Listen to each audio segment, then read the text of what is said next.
नमस्कार बच्चों। पहले हमने अपने वीडियोज़ में कारक के बारे में अध्ययन किया था और कारक के बारे में हम लोगों ने कर्ता कारक, कर्म कारक, करण कारक, संप्रदान कारक और अपादान कारक के बारे में पढ़ा था। आज हम संबंध कारक के बारे में अध्ययन करेंगे।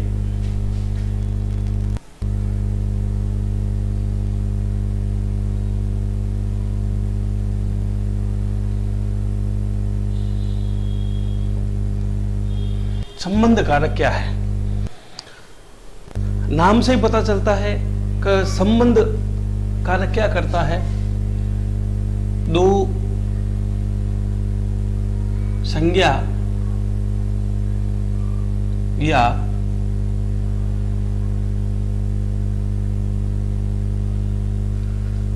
सर्वनाम के मध्य संबंध स्थापित करने का काम करता है। इसके बिना संबंध स्थापित नहीं हो सकता। उदाहरण देखते हैं। राम, दशरथ पुत्र हैं, ऐसा लिखा हुआ है, राम दशरथ पुत्र हैं। तब आपको लगता है कि यहाँ किसी न किसी चीज की कमी आपको महसूस हो रही है। अब जब ये कमी महसूस हो रही है तो कमी किस चीज की महसूस हो रही है? तब आप कहेंगे राम दशरथ पुत्र है। कुछ हद तक ये ठीक भी लगता है, लेकिन ये पूर्ण रूप से शुद्ध कब होगा? जब आप इसके बीच में एक विभक्ति चिन्ह को लेकर आएंगे और वह विभक्ति चिन्ह है के। यानी ये जो विभक्ति चिन्ह है यह दो संज्ञा के बीच में, सर्वनाम के बीच में या संज्ञा व सर्वनाम के बीच में संबंध स्थापित करने का काम करता है। इन दोनों का क्या संबंध है? पुत्र है। लेकिन इस पुत्र होने की चीज को बताने का काम इसके के माध्यम से पूरा होता है। इसलिए हम अगर संबंध कारक की बात करते हैं तो सबसे पहले हमें इसकी विभक्ति चिन्हों के बारे में जानकारी होनी चाहिए। विभक्ति चिन्ह कौन कौन सी है? का, की, रा, रे, री, ना, ने, नी। ये सारी की सारी जो हैं ये संबंध कारक की विभक्ति चिन्ह हैं। अब हम इसकी परिभाषा की बात करते हैं।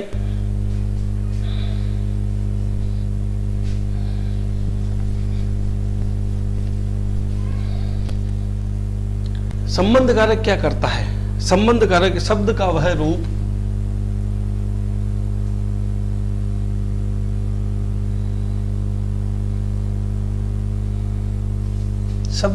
रूप जो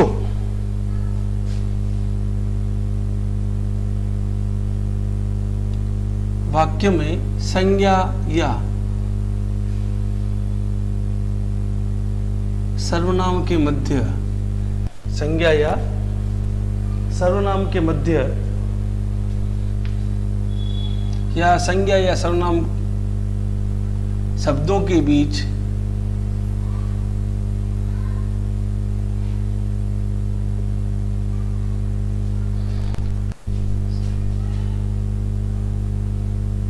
संबंध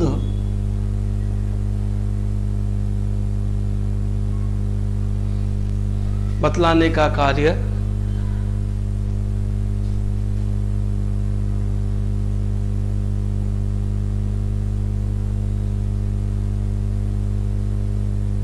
करते हैं या करता है, उसे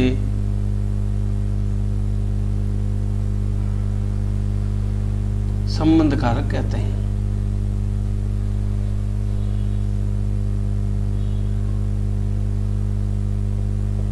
उसे संबंध कारक कहते हैं।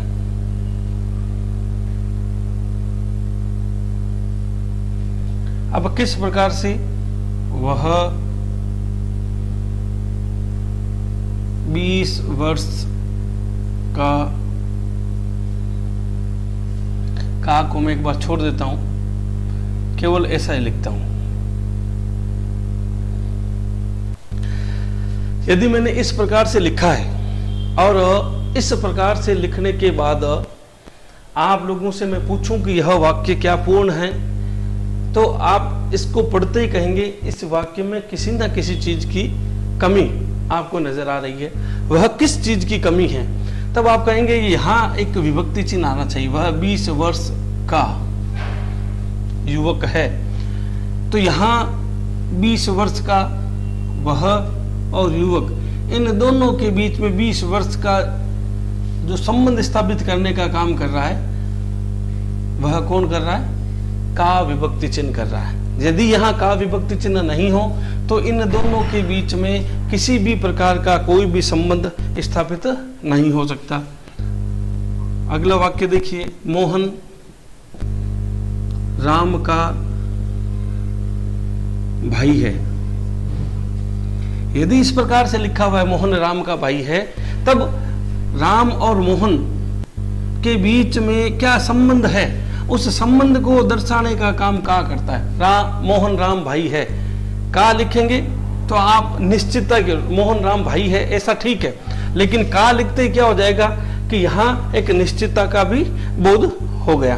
तो इस प्रकार से हम लोग संबंध कारक को देख सकते हैं। और संबंध कारक में विभक्ति चिन्ह कौन कौन सी है? सामान्य रूप से विभक्ति चिन्ह का, के, की काम आती है, लेकिन सर्वनाम को जब पढ़ते हैं तो सर्वनाम के साथ ना, ने, नी, रा, रे, री इन विभक्ति चिन्हों का प्रयोग होता है। जैसे हम लिखा हुआ है, अब हम के साथ अगर विभक्ति चिन्ह जोड़ना है, एक छोटी सी बात आप समझेंगे, हम के साथ यदि आपको विभक्ति चिन्ह जोड़ना है तो आप ऐसा लिखेंगे क्या?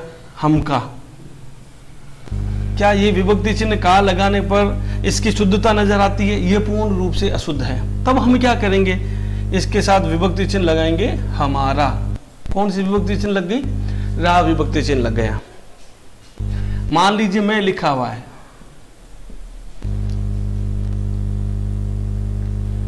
मैं के साथ यदि विभक्ति चिन्ह रा लगाना है, तब आप क्या करेंगे? मैरा। ऐसा तो कर नहीं सकते, तो आंशिक रूप से परिवर्तन करके इसे हम रा विभक्ति चिन्ह लगाकर मेरा शब्द का काम पूर्ण कर सकते हैं। या यूं कह सकते हैं कि एक संबंध कारक जो विभक्ति चिन्ह है, वह संबंध कारक विभक्ति चिन्ह सर्वनाम के साथ इस प्रकार से प्रयुक्त होती है। आप इस संबंध कारक का स्क्रीनशॉट लीजिए और अपनी कॉपी में लिखिए।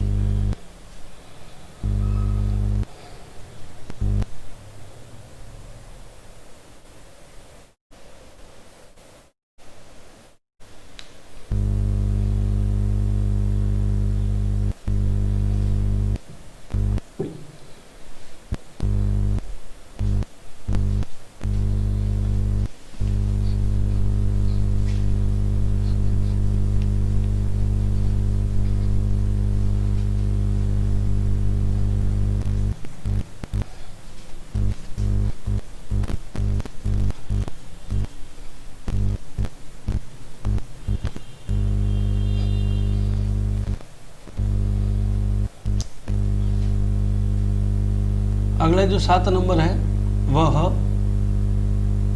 अधिकरण कारक।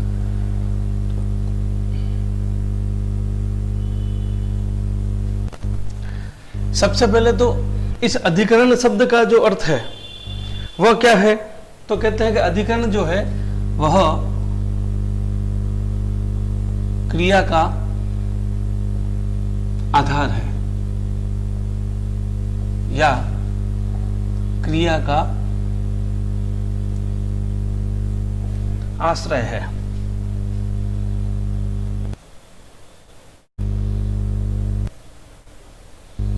इसकी विभक्ति चिन्ह में और पर के रूप में आती है। अब ये काम क्या करता है? इसकी परिभाषा संज्ञा या सर्वनाम की क्रिया का, ऊपर लिखा हुआ है, संज्ञा या सर्वनाम की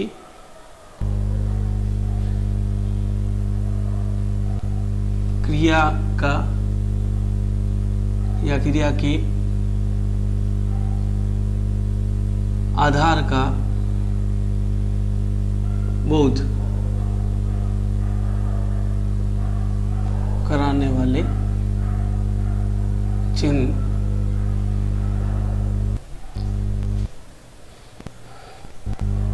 अधिकरण कारक कहलाते हैं।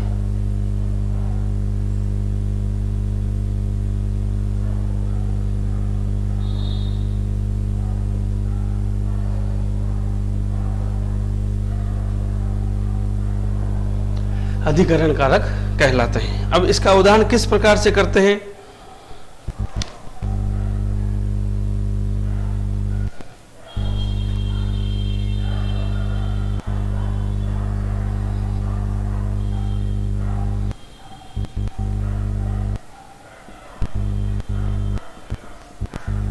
एक घंटे पर चेतावनी घंटी बजेगी। एक घंटे पर चेतावनी घंटी बजेगी।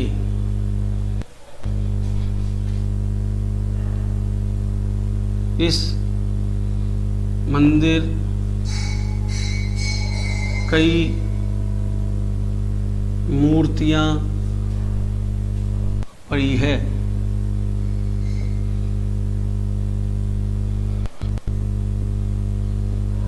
रखी है। इस वाक्य को देखते हैं, ऊपर वाले जब वाक्य को देखते हैं, एक घंटे पर चेतावनी घंटी बजेगी। अब इस एक घंटे की बात को इस क्रिया के साथ अगर जोड़ना है तो वो किससे जुड़ेगी? पर से जुड़ेगी। पर क्या है?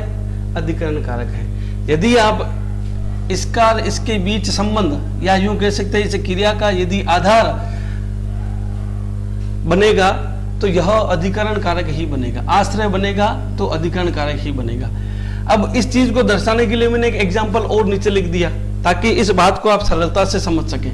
मैंने क्या किया, जो विभक्ति चिन्ह लगनी थी वो विभक्ति चिन्ह मैंने लगाई ही नहीं। जब मैंने विभक्ति चिन्ह नहीं लगाई तो आप लोग देखेंगे इस मंदिर कई मूर्तियां रखी है, तब यहां एक मंदिर का रखी है, इसके साथ संबंध यदि स्थापित करना है तो आप लोगों को क्या करना पड़ेगा? में विभक्ति चिन्ह लगाना पड़ेगा। इसके साथ यदि आपको इस बात को इसके साथ जोड़ना है, रखी है, कहां रखी है, किसमें रखी है, तो उत्तर क्या आएगा? मंदिर में रखी है। तो इस प्रकार से यदि इस क्रिया के आधार को दर्शाना है तो उसमें अधिकरण कारक को लगाना ही होगा।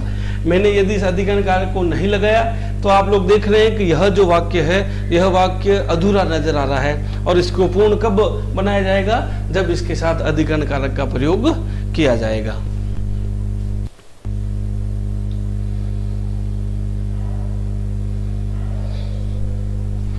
लॉकडाउन लगा हुआ था, उससे संबंध में एक वाक्य लिख देता हूं। कदम कदम पुलिस का पहरा था, हम बाहर नहीं निकल सकते थे। तो अब इस वाक्य को यदि आप पढ़ेंगे तो आपको लगेगा कि यहां कदम कदम पुलिस का पहरा था, तो कदम कदम यहां एक चीज आपको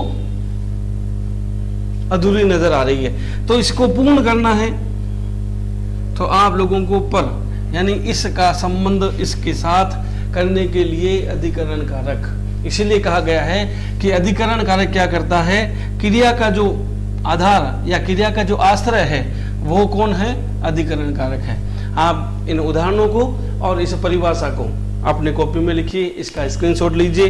इसके बाद हम लोग अपने अंतिम जो कारक है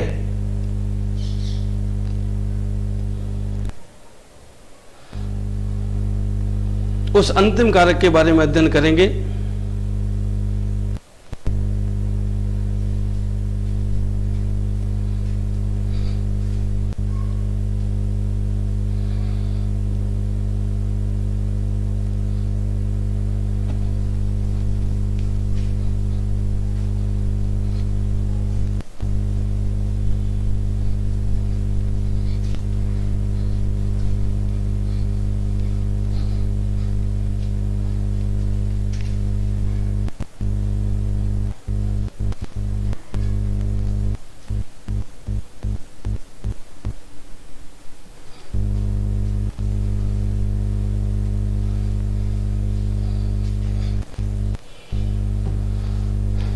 चलिए अंतिम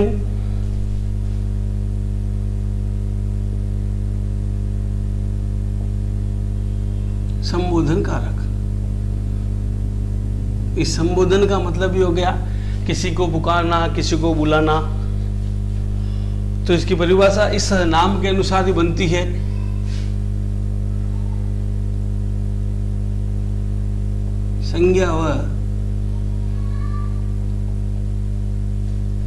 संज्ञा व सर्वनाम का संबोधन करने वाले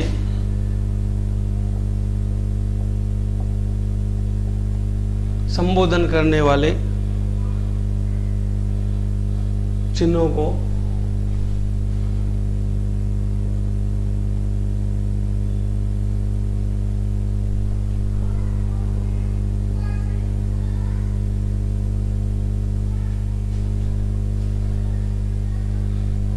संबोधन कारक कहते हैं। या ऐसा भी कह सकते हैं कि जब किसी वाक्य में, ऐसा भी कहा जाता है जब किसी वाक्य में संज्ञा या सर्वनाम को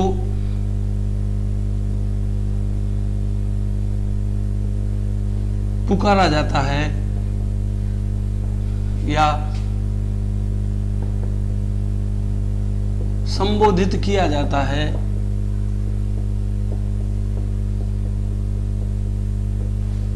पुकारा जाता है या संबोधित किया जाता है, वहां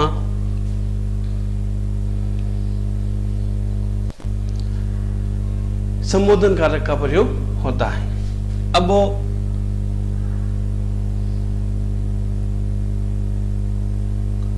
संबोधन कारक को दर्शाने के लिए एक चिन्ह का प्रयोग किया जाता है। जैसे लिखा हुआ हे भगवान, ऐसा लिखा हुआ है हे भगवान, तो हमने क्या किया, हे भगवान, भगवान को संबोधित किया। कोरोना से बचाएं,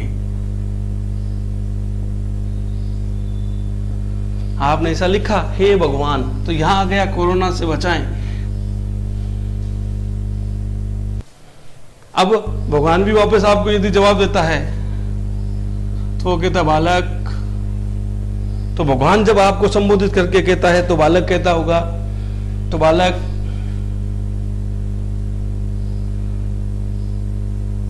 सावधानी ही बचाव है। भगवान ने छोटी सी बात में अपनी बात पूरी कर दी, लेकिन आपने भगवान को संबोधित किया और भगवान ने आपको संबोधित, बालक नाम से संबोधित करके आपको सारी जानकारी दे दी। तो इस प्रकार से जब किसी का संबोधन होता है, जब संज्ञा या सर्वनाम को पुकारा जाता है, बुलाया जाता है, तब वहां संबोधन कारक का प्रयोग होता है। और संबोधन कारक का जो चिन्ह दिया हुआ है वह चिन्ह किसके जैसा है, यह चिन्ह विस्मयादि बोधक चिन्ह के जैसा ही होता है। आप लोग इस संबोधन कारक को लिखिए, हमारे चैनल को लाइक कीजिए, शेयर कीजिए, सब्सक्राइब कीजिए। जो बात समझ में नहीं आई कमेंट बॉक्स में लिखिए। धन्यवाद।